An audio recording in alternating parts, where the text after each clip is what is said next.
Chapter 37, The Whispering Winds. As Tobian and Nivara left the desert behind, they found themselves in a land where the air was alive with the sound of the wind. The landscape was one of rolling hills covered in tall, golden grasses that swayed like waves under the influence of the breeze. The sky above was a brilliant blue, with clouds racing across it as if they, too, were being driven by the wind's power. Nivara could feel the change in the air, the way the wind carried with it whispers of ancient secrets and untold stories. The time had come for her to change once again, to attune herself to this new environment and the magic it held.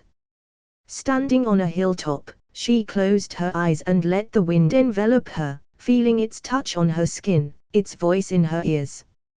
Slowly, her appearance began to shift. Her golden sand-colored hair lightened to a pale silver, shimmering like moonlight on water. Her warm brown eyes became a bright, piercing blue, reflecting the endless sky above. Her sun-kissed skin took on a translucent, ethereal quality, as if she were made of the very air itself. Her gauzy robes transformed into a flowing, gossamer gown that seemed to be woven from the wind, constantly shifting and swirling around her. Tiny, sparkling motes of light danced in her hair and around her, like stars caught in a gentle breeze. When she opened her eyes, she looked like the embodiment of the wind itself, a spirit of the air, graceful and untouchable. Tobian watched her transformation with awe. "You've become the spirit of the wind," he said softly. "A guide through the ever-changing skies, where the wind carries with it the songs of the world." Nivara smiled, feeling the wind's energy coursing through her. "The wind is a traveler, Tobian. It knows no boundaries, no borders.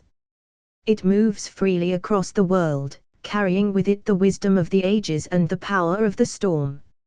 As they began their journey through the wind-swept hills, they noticed that the wind seemed to guide them, nudging them in certain directions, leading them towards something unseen. The grasses whispered secrets as they passed, and the wind played a haunting melody that seemed to beckon them onward. After a time, they reached the edge of a vast, open plain where the wind's song grew louder, more insistent. In the distance, they saw a cluster of tall, slender stone spires rising from the ground, each one carved with intricate patterns that seemed to shift and change with the movement of the wind. The spires were arranged in a circle, and in the center of the circle stood a single, large stone altar, its surface polished smooth by the relentless wind. "This place is ancient," Tobian said, studying the spires. "The wind has shaped these stones for centuries, perhaps millennia. There is powerful magic here, a magic that has been carried on the wind since time immemorial." Nivara approached the altar, her new form perfectly attuned to the wind's magic. "This is a place of wind and spirit, Tobian. A place where the boundaries between the physical and the ethereal are blurred, where the wind carries the voices of those who came before." As they explored the stone circle, they discovered that the patterns on the spires were not just carvings, they were runes, ancient symbols of power that held the key to unlocking the magic of the wind. Each spire was aligned with a different direction, representing the four winds: north, south, east, and west. To unlock the magic, they would need to activate each spire in turn, harmonizing with the wind that it represented. As they did so, the wind grew stronger, swirling around the stone circle in a vortex of energy that lifted Nivara's gown and sent her silver hair streaming behind her like a comet's tail. Tobian and Nivara worked together, their bond allowing them to move in perfect harmony with the wind's power. As they activated each spire, the runes began to glow, and the wind's song grew louder, filling the air with a hauntingly beautiful melody. Finally, when all four spires were activated, the wind converged on the altar, creating a whirlwind of energy that pulsed with raw power. In the center of the whirlwind, a small, glowing object began to take shape, materializing out of the very air itself. When the whirlwind finally subsided, the object floated gently down to rest on the altar. It was a delicate, crystalline feather, as light as air and shimmering with all the colors of the sky. The feather was a symbol of the wind's power, a gift from the spirits of the air to those who had proven themselves worthy. "This is the wind feather," Nivara said, her voice filled with reverence. "It holds the power of the wind, a power that can guide us on our journey and help us unlock the final secrets of the hidden temple." Tobian nodded, his eyes shining with excitement. "With this feather, we have the power of the wind on our side. The temple's secrets are within our reach."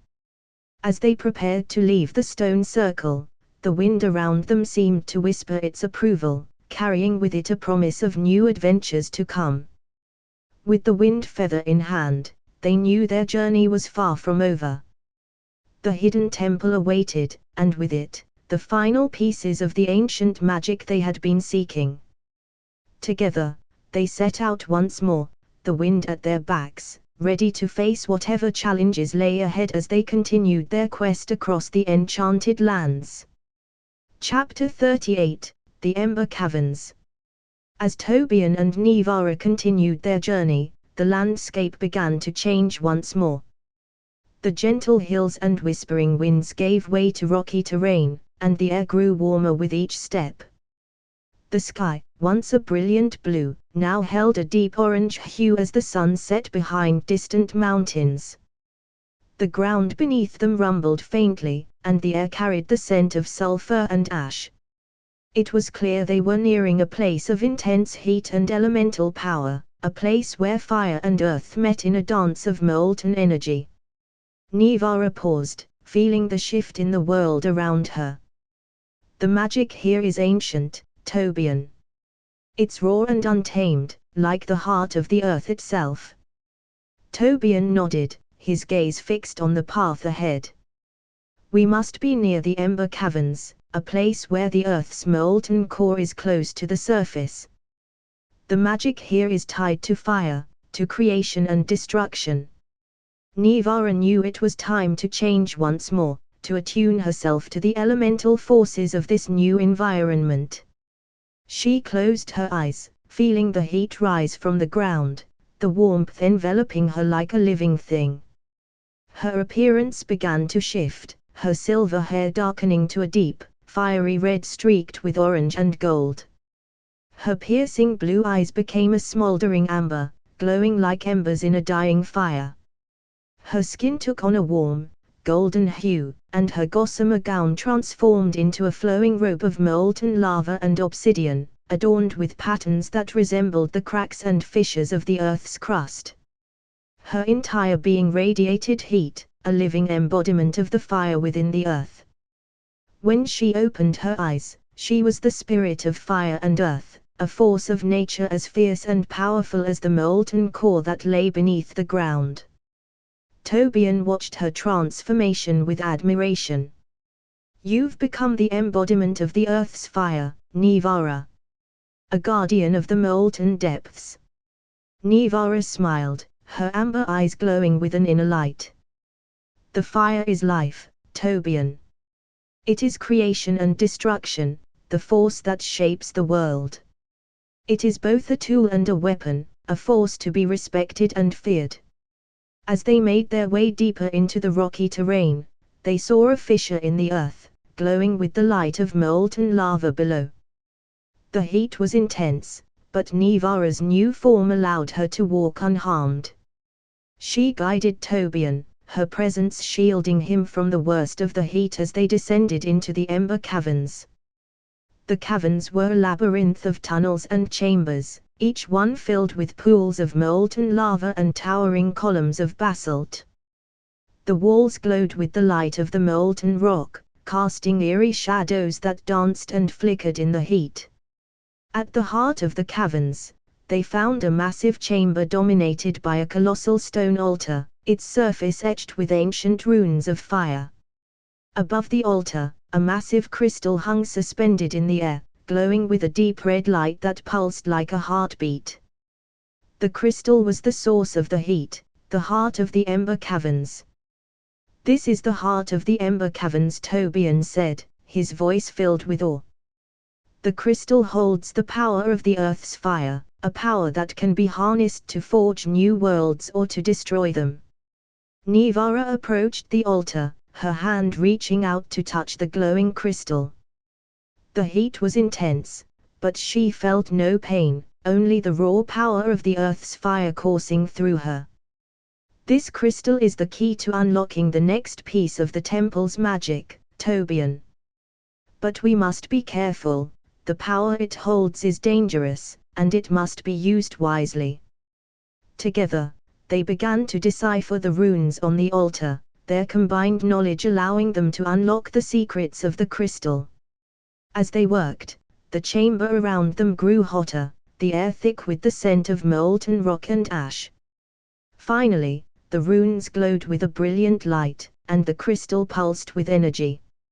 A beam of light shot out from the crystal, striking the altar and revealing a hidden compartment. Inside the compartment was a small, intricately carved stone figurine, a representation of the fire spirit, a guardian of the Earth's molten core. "This figurine holds the essence of the fire spirit," Tobian said, holding it up to the light. "With this, we can harness the power of the Earth's fire, using it to unlock the next step of our journey." Nivara nodded, feeling the power of the fire spirit within the figurine. "We've unlocked another piece of the temple's magic, Tobian. But our journey is far from over. The temple still holds many secrets, and we must be prepared for whatever lies ahead." With the figurine in hand, they left the Ember Caverns, the heat gradually fading as they ascended back to the surface. The sun had set, and the sky was now filled with stars, their light reflected in the molten pools below. As they continued their journey, the ground beneath them cooled, and the night air brought with it a sense of calm. The fire within the earth still burned, but they had harnessed its power, and with it, they would face the challenges that lay ahead. The hidden temple awaited, and with each new discovery, they drew closer to unlocking its ancient secrets. Together, Tobian and Nivara walked onward, ready for whatever adventures the future held.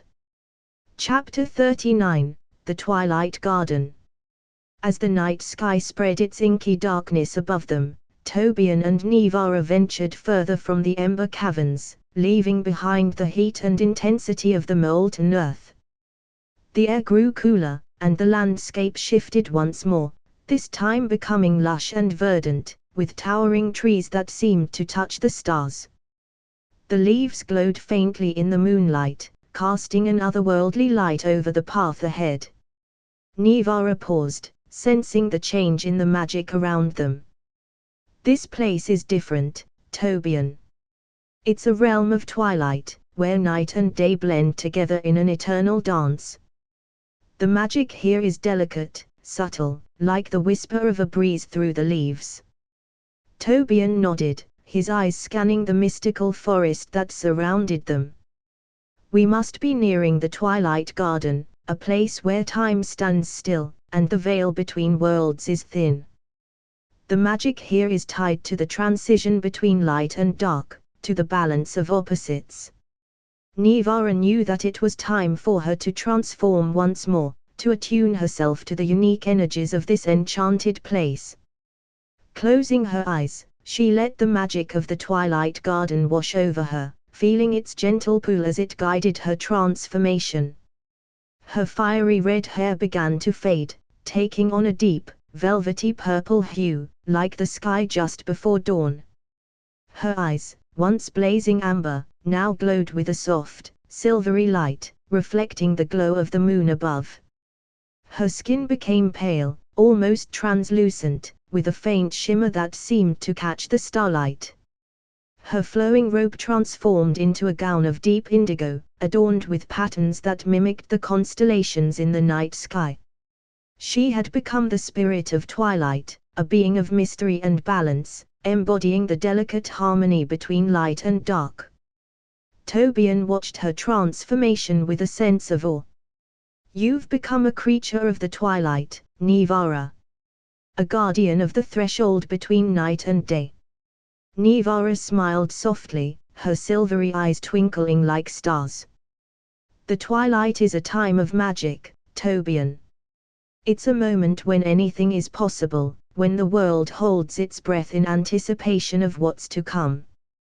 They continued their journey through the twilight garden, the path before them illuminated by the soft glow of bioluminescent flowers that dotted the forest floor. The air was filled with the gentle hum of unseen creatures, their voices blending together in a harmonious symphony. As they walked, they came upon a clearing, where a large stone archway stood, covered in vines and flowers that glowed with an inner light. The archway led to a hidden grove, its entrance shrouded in mist. The magic here was palpable, a living force that seemed to pulse with the rhythm of the earth itself. "This must be the heart of the Twilight Garden," Tobian said, his voice hushed in reverence. "The grove beyond this archway is said to be a place of great power, where the balance between light and dark is maintained." Nivara stepped forward, her twilight form blending seamlessly with the surroundings. "We must enter the grove, Tobian. There is something here that we need, something that will guide us to the next step of our journey." Together, they passed through the archway and into the hidden grove. The mist parted before them, revealing a tranquil garden bathed in the soft light of the moon and stars. In the center of the grove stood a tall, ancient tree, its branches reaching out like arms, cradling the sky. At the base of the tree was a small, intricately carved stone pedestal, upon which rested a delicate crystal flower. The flower was a perfect blend of light and shadow, its petals shimmering with a soft glow that seemed to shift between silver and gold. "This is the flower of twilight," Tobian whispered, his eyes wide with wonder. "It's a symbol of balance, of the harmony between opposing forces. It's the key to unlocking the next step of our journey." Nivara approached the pedestal, her twilight form reflecting the delicate light of the flower. She reached out, gently cradling the flower in her hands. As she did, the grove around them seemed to come alive, the air filled with a gentle breeze that carried the scent of night-blooming flowers. "This flower holds the essence of twilight," Nivara said softly. "With it, we can unlock the magic that lies at the heart of the hidden temple. But we must be careful, the balance it represents is fragile, and it must be protected." Tobian nodded, his gaze fixed on the flower in Nivara's hands. "We've taken another step closer to unlocking the temple's secrets. But the challenges we face will only grow more difficult as we near our goal." With the flower of twilight in hand, they left the grove, the mist closing behind them as they passed through the archway. The forest around them seemed to hum with energy, the balance of light and dark restored by their presence. As they continued their journey, the stars above twinkled brighter, their light guiding them forward. The hidden temple awaited, its ancient magic calling to them. With each new discovery, they grew stronger, their bond deepening as they faced the challenges of the Enchanted Isles together. Nivara's twilight form shimmered in the starlight, a constant reminder of the delicate balance they sought to protect. And with Tobian by her side, she knew they were ready for whatever adventures lay ahead.